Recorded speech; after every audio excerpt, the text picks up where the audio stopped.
Hey everyone, this is Clockta here and I'm back with another video, and this one is for a hand embroidery tutorial. This is a video I wanted to get up for a while because I've used it a couple of times in my past videos. I used it for Aizawa and I used it for Coco, so maybe you guys are wondering how I did hand embroidery eyes, but I don't have an embroidery machine, and I know a lot of people don't just have one of those to hand but might want to make plushies. So that's basically what this video is to do, to try and help people who don't have an embroidery machine. So as you can see, I've already done one eye. This process is quite time consuming and my camera's battery life isn't that great, so I'm only going to teach you with the one eye. So first off, you just have to draw your eye or design on your fabric. You can use tracing paper. So there's this that's called embroidery stabilizer, and you must use this. You absolutely need this. I don't think it would even work without it, or your eyes or your face of your plushie will end up like really puckered. I use the iron-on. You can get sew-on ones, but I use iron-on. You just need to iron like a bit of this on the back where your design is. Another item that you'll need is an embroidery hoop. Not 100% essential, but I would 100% recommend one. It's because I've always had better results come out with an embroidery hoop, but I haven't always used one, so they're not very expensive to get hold of. You can get different sizes, so it's definitely worth picking one up. In this video I'm using a small one just to focus on one of Aizawa's eyes. Also worth noting that I've actually drawn the head template onto the fabric instead of cutting it out. Otherwise you won't have enough fabric to fit in the fabric hoop if you do that.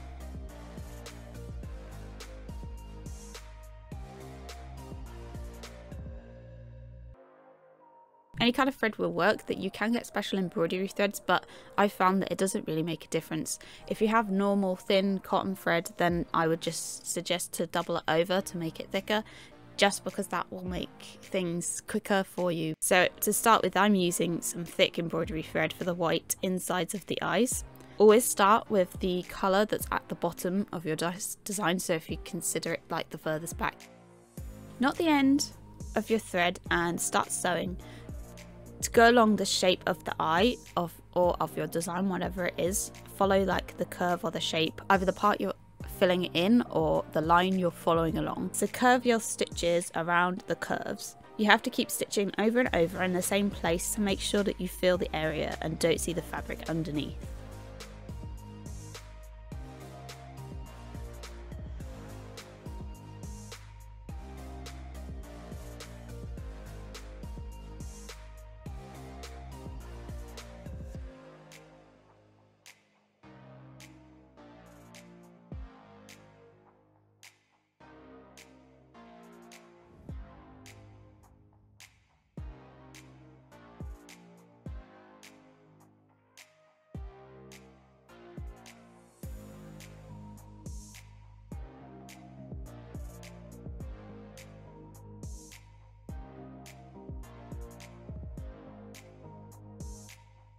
Next I go in with the shadow layer, which is a thinner thread for me. Just go along over the top of the white where I think the shadows of his eye are.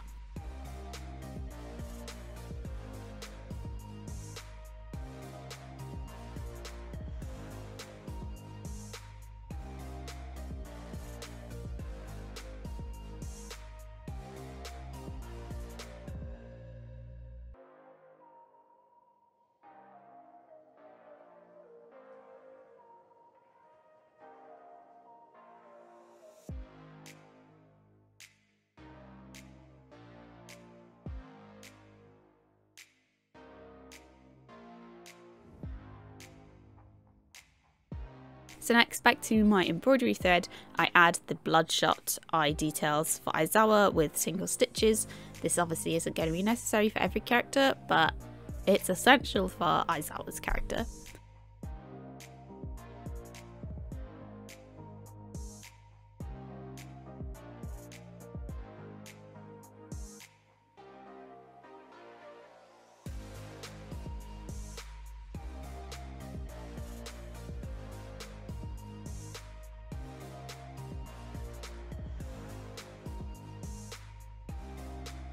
The main black outline, I don't do small stitches along the line for that part, as it's just a line. I simply stitch over the line a couple of times where I'm going and just following the lines and the curves. So if you've got a curved, obviously most eyes are curved, just follow that curve like in small lines, small stitches, rather than just one long line or one long stitch.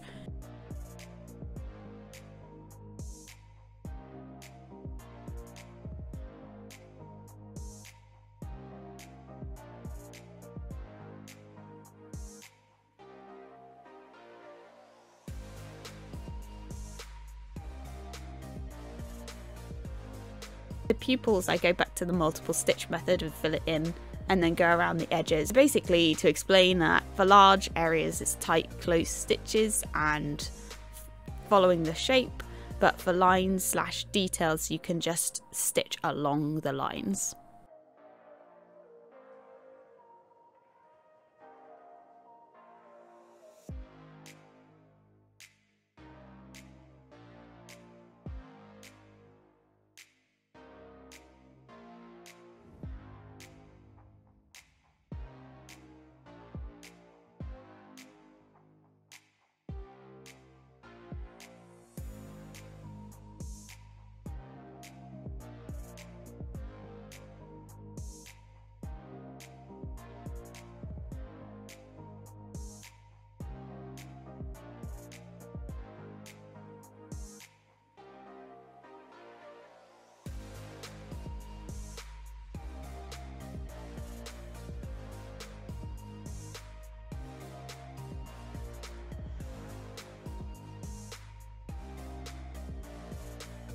So I thought Aizawa was a good example for this embroidery video, as he has a lot of detail on his face. I add detail and texture with single stitching to create his eyelids and the bags under his eyes, because the poor man has not had enough rest. Has a fair amount of just simple stitches done along underneath his eyes to create that tired look.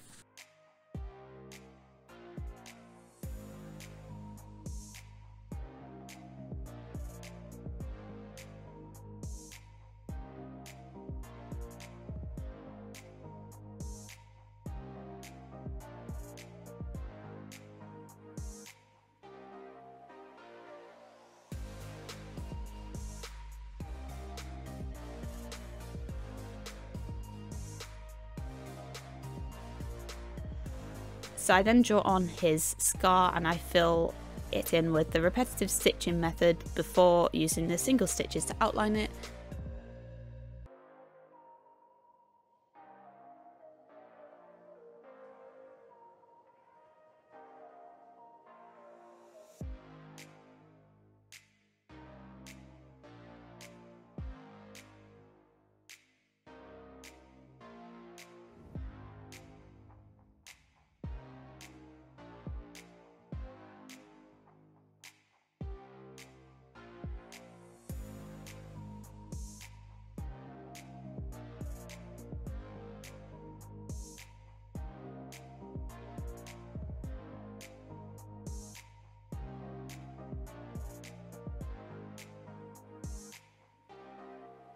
So you can also use the single stitching for mouths and beards. His beard is just done with repetitive single stitches.